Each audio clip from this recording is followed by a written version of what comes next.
ত্রয়োদশ জাতীয় সংসদ নির্বাচনে বগুড়া ১ সারিয়াকান্দি সোনাতলা আসনে বাংলাদেশ জাতীয়তাবাদী দল বিএনপির মনোনীত প্রার্থী সাবেক এমপি কাজী রফিকুল ইসলাম মনোনয়ন ফর্ম উত্তোলন করেছেন।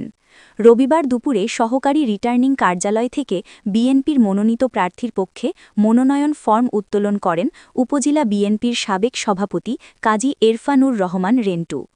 এ সময় উপস্থিত ছিলেন সোনাতলা উপজেলা বিএনপির সাধারণ সম্পাদক জিয়াউল হক লিপন, উপজেলা বিএনপির সাবেক সাধারণ সম্পাদক শাহজাত হোসেন পল্টন, উপজেলা যুবদলের আহ্বায়ক মহিদুল ইসলাম মুন্সী প্রমুখ।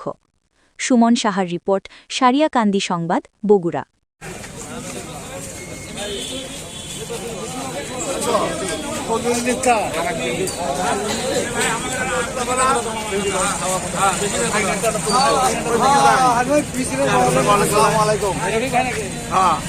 সামনে